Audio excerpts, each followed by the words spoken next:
నమస్తే జర్నలిస్ట్ మీ కేఎంఆర్.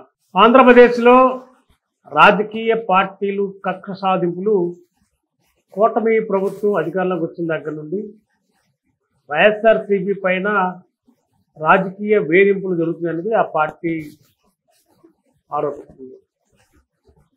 మరి నిన్ననే వైఎస్ఆర్సీపీ ఎంపీ మిథున్ రెడ్డిని పోలీసులు అరెస్ట్ చేశారు. మద్యం కుంభకోణం సంబంధించిన వ్యవహారంలో పెద్ద రాకెట్, కోట్ల రూపాయల రాకెట్ దీంట్లో దాగి ఉంది.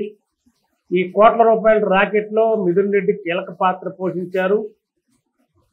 బిగ్ బాస్కి మొత్తం తానే నడిపించారనేది సిట్ ఆరోపణ. 305 పేజీల్లో మిథున్ రెడ్డి ఏ పాత్ర పోషించాడు, మద్యం కుంభకోణం సంబంధించి గత 5 ఏళ్లలో ఎక్కడెక్కడ వ్యవహార లావాదేవీలను చేశారు, ఇవన్నింటి మీద సిట్టు కోర్టుకి, ఏసీబీ కోర్టు సమర్పించింది. ఈరోజు మిథున్ రెడ్డిని విజయవాడలో వైద్య పరీక్షల నిమిత్తం హాస్పిటల్ తీసుకెళ్ళి అక్కడి నుంచి తీసుకొచ్చిన తర్వాత మళ్ళీ ఏసీబీ కోర్టుకి తీసుకొచ్చారు. ఏసీబీ కోర్టులో కొద్దిసేపటి క్రితమే మిథున్ రెడ్డికి ఆగస్టు 1వ తేదీ వరకు రిమాండ్ విధిస్తూ ఏసీబీ జడ్జిమెంట్ తీర్పిచ్చారు. దీంతో మిథున్ రెడ్డి ఇప్పుడు రాజమండ్రి సెంట్రల్ జైలుకి వెళ్ళడానికి పోలీసులు అన్ని రకాలుగా ఏర్పాట్లు చేస్తున్నారు. మరి వైఎస్ఆర్సీపీ నాయకులు సజ్జల రామకృష్ణారెడ్డి కానీ, లేకపోతే అనిల్ కుమార్ యాదవ్ కానీ, ఇంకా వైఎస్ఆర్సీపీ సంబంధించిన సీనియర్ నాయకులందరూ కూడా మాట్లాడేటప్పుడు మిథున్ రెడ్డికి ఏం సంబంధం ఉంది, అసలు ఎలాంటి ఆధారాలే లేవు, ఈ లిక్కర్ స్కామ్లో అతనికి సంబంధం లేకుండా కేవలం రాజకీయ కక్షతోనే మిథున్ రెడ్డి పైన చంద్రబాబు ప్రభుత్వం కుట్రపూరితమైన వ్యవహారాలు నడుపుతుంది, ఎలాంటి ఆధారాలు కానీ ఏమీ లేకుండా అరెస్ట్ చేయడం, అక్రమంగా జైల్లో పెట్టడం, ఎవరి దగ్గర స్టేట్మెంట్లు తీసుకుని వారి స్టేట్మెంట్ల ఆధారంగానే మిథున్ రెడ్డి పైన కేసులు పెట్టే సంస్కృతికి కూటమి ప్రభుత్వం దిగజారింది. పెద్దిరెడ్డి కుటుంబం పైన ఉన్న రాజకీయ కక్షే చంద్రబాబు నాయుడు పెద్దిరెడ్డి రామచంద్రరెడ్డి కొడుకు మిథున్ రెడ్డిని ఈరోజు అరెస్ట్ చేయడం, రాజమండ్రి జైలు పంపడం, ఇది ఒక విధమైన రాజకీయపరమైన కక్ష సాధింపు చర్యే అని వైఎస్ఆర్సీపీ నాయకులు మరి కొద్దిసేపటి క్రితం విజయవాడలో ప్రెస్ కాన్ఫరెన్స్లో పేర్కొన్నారు. ఏదేమైనా ఆంధ్రప్రదేశ్లో రాజకీయాలు ప్రస్తుతం రాజకీయ కక్షలతోనే కొనసాగే పరిస్థితి ఏర్పడింది. మరి గతంలో వైఎస్ఆర్సీపీ పాలనలో ఉన్నప్పుడు కూడా టీడీపీలో కొంతమందిని అరెస్టులు చేయడం, అచ్చెన్నాయుడు కానీ, లేదంటే ఇంకా కీలకమైన టీడీపీ నాయకులు చింతకాల అయ్యన్న పాత్రుడు కానీ, ఇట్లా చాలామంది చెప్పుకుంటూ వస్తే అనేక రకాల కేసులు ఇదే సిట్ అనేది ఏ ప్రభుత్వం అధికారులు ఉంటే ఆ ప్రభుత్వం ఏర్పాటు చేసుకునే సిట్. అది సిట్ అంటే సీనియర్ ఐపీఎస్ ఆఫీసర్లు వాళ్ళని పెట్టి సిట్ ఏర్పాటు చేస్తారు. అది సీఎం కనుసన్నల్లోనే ఉంటుంది సిట్. కాబట్టి ఈ ప్రభుత్వం ఆధీనంలో సిట్ ఏర్పడింది కాబట్టి, ఈ ప్రభుత్వంలో ఉన్న పెద్దలు చెప్పినట్టే సిట్ పనిచేస్తుంది కాబట్టి దానికి అనుగుణంగానే ఇప్పుడు వైఎస్ఆర్సీపీ నాయకులపైన వరుసగా అరెస్టుల ప్రక్రియ కొనసాగుతుంది. ఇప్పుడు మిథున్ రెడ్డి అరెస్ట్ చేశారు, కొద్దిసేపటి క్రితం రిమాండ్ విధించింది ఏసీబీ కోర్టు. మరి ఈరోజు రాత్రికి రాజమండ్రి సెంట్రల్ జైలుకి మిథున్ రెడ్డిని తరలించడానికి పోలీసులు ఏర్పాట్లు చేస్తున్నారు. ఈ నేపథ్యంలో ఇంకా 8 మంది ఈ లిక్కర్ స్కామ్కు సంబంధించి సంబంధాలున్న ఇంకొక 8 మంది మీద పోలీసులు సిట్టు దృష్టి పెట్టారని కూడా తెలుస్తుంది. ఆ 8 మందిని కూడా ఈ రోజా, రేపా, ఎల్లుండా అనే దానికంటే ఖచ్చితంగా 8 మందిని కూడా అరెస్ట్ చేస్తారని కూడా సజ్జల రామకృష్ణారెడ్డి గారు ఇందాక కూడా చెప్పారు. కాబట్టి కొద్ది రోజులు కూటమి ప్రభుత్వం మరి వైఎస్ఆర్సీపీ నాయకుల్ని వేధించడం, అరెస్టులు చేయడం, జైలు పంపించడం, వారి యొక్క మానసిక ప్రవర్తన ఏ విధంగా ఉందో అర్థమవుతుంది. వైఎస్ఆర్సీపీ కూడా న్యాయస్థానాలని నమ్ముకున్నారు.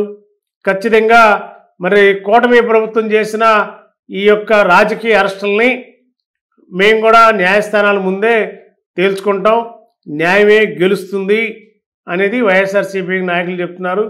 మరి ఎట్టకేలకు మిథున్ రెడ్డిని అంటే వైఎస్ జగన్మోహన్ రెడ్డికి అత్యంత సన్నిహితులు, కోటరిలో చాలా కీలకమైన నాయకుడు మిథున్ రెడ్డి. మరి ఇప్పటికే కృష్ణమోహన్ రెడ్డి, ధనుంజయ రెడ్డిని అరెస్ట్ చేశారు, జైల్లో ఉన్నారు. ఇప్పటికే 4 రోజులు దాటిపోయింది. మరి ఈ లిక్కర్ స్కామ్ అనేది ఇప్పుడు తాడేపల్లి ప్యాలెస్ చుట్టుముట్టే అవకాశం ఉందని కూడా ప్రచారం జరుగుతుంది.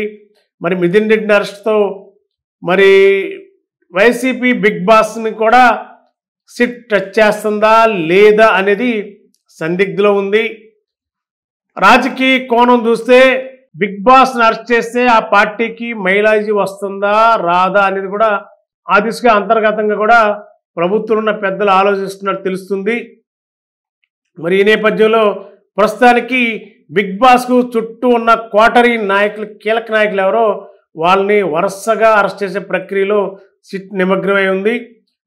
ఆ కోణంలోనే మిథున్ రెడ్డిని అరెస్టు, రిమాండ్ తరలించే ప్రక్రియ కొనసాగుతుంది.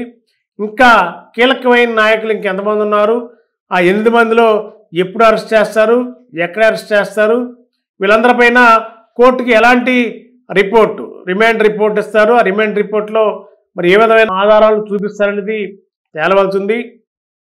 మిథున్ రెడ్డి తరఫున నాగార్జున రెడ్డి, మన్మథరావు ఏసీబీ కోర్టులో వాదించారు. ప్రభుత్వం తరఫున పోసాని వెంకటేశ్వర్లు సిట్ తరఫున వాదించారు. ఎట్టకేలకు ఏసీపీ కోర్టులో జడ్జి తీర్పిచ్చారు. మిథున్ రెడ్డిని ఆగస్టు 1 వరకు రిమాండ్ విధిస్తూ మరి కొద్దిసేపట్లో మిథున్ రెడ్డి రాజమండ్రి సెంట్రల్ జైలుకి వెళ్ళనున్నారు. అయితే మరి ఇప్పుడు రాష్ట్ర వ్యాప్తంగా ఒక సంచలనంగా మారింది. గతంలో కూడా వైఎస్ఆర్సీపీ ప్రభుత్వంలో ఆంధ్రప్రదేశ్లో అప్పుడు మాజీ ముఖ్యమంత్రి ఉన్న చంద్రబాబు నాయుడు గారిని కూడా ఇదే ఆదివారం నాడు ఏసీబీ కోర్టు తీర్పిచ్చింది. మరి చంద్రబాబు నాయుడు గారిని అప్పుడు జైలుకి, రాజమండ్రి జైలుకే పంపించింది. ఆదివారం జరిగింది ఆ ప్రక్రియ కూడా. ఇప్పుడు కూడా మిథున్ రెడ్డిని ఆదివారం నాడే ఏసీబీ కోర్టుకు తీసుకెళ్లారు. ఏసీబీ కోర్టు జడ్జి గారు కూడా తీర్పిచ్చారు. రాజమండ్రి సెంట్రల్ జైలుకి మిథున్ రెడ్డిని తరలించాలి, రిమాండ్ విధిస్తున్నట్టు తీర్పిచ్చారు ఆగస్టు 1వ తేదీ వరకు. కాబట్టి ఈ రాజకీయ నాయకులు అధికారంలో ఏ పార్టీ ఉన్నా శని ఆదివారాలని ఎంచుకుంటారు. ఎందుకంటే కోర్టులు సెలవు కాబట్టి మరి ఎక్కడ కూడా అరెస్ట్ చేసిన వ్యక్తులు వెంటనే పోలీస్ ఆధీనంలో లేకుండా జడ్జి దగ్గర తీసుకెళ్తే రిమాండ్ విధిస్తారు కాబట్టి అవకాశం లేకుండా మరి పోలీసుల దగ్గర ఎక్కువసేపు ఉంచుకుంటే గంటల కొద్దీ ఇంట్రాగేషన్లో రకరకాల సమాచారాన్ని, రకరకాల స్టేట్మెంట్లని తీసుకోవడానికి అవకాశం ఉంటుంది అనేది పాలకులు ఎవరైనా సరే, ఏ ప్రభుత్వం ఉన్నా కూడా శని ఆదివారాలని ఎంచుకుంటారు కీలక నాయకులను అరెస్ట్ చేసే ముందు. అలాంటి పరిస్థితి అప్పుడు చంద్రబాబు నాయుడు గారిని కూడా అదే పరిస్థితిలో శనివారం మిడ్నైట్ అరెస్ట్ చేశారు. ఆదివారం నాడు రాజమండ్రి సెంట్రల్ జైలుకి తరలించారు. ఇప్పుడు కూడా శనివారం అరెస్ట్ చేశారు మిథున్ రెడ్డిని. ఈరోజు ఆదివారం నాడు రాజమండ్రి సెంట్రల్ జైలుకి రిమాండ్ విధిస్తూ జడ్జి తీర్పు ఇవ్వడంతో మరి వాళ్ళ రాజమండ్రికి మిథున్ రెడ్డిని తరలించే ప్రక్రియ కొనసాగుతుంది. మరి దారి పొడవునా వైఎస్ఆర్సీపీ శ్రేణులందరూ కూడా మిథున్ రెడ్డిని రాజమండ్రికి తరలించేటప్పుడు మరి ఎందుకంటే ఉభయ గోదావరి జిల్లాలకి గతంలో వైఎస్ఆర్సీపీ ప్రభుత్వంలో ఉన్నప్పుడు ఉమ్మడి పశ్చిమ గోదావరి జిల్లా, ఉమ్మడి తూర్పుగోదావరి జిల్లా, ఈ ఉభయ గోదావరి జిల్లాలకి వైఎస్ఆర్సీపీ తరఫున పార్టీ కోఆర్డినేటర్గా కూడా ఉన్నారు మిథున్ రెడ్డి.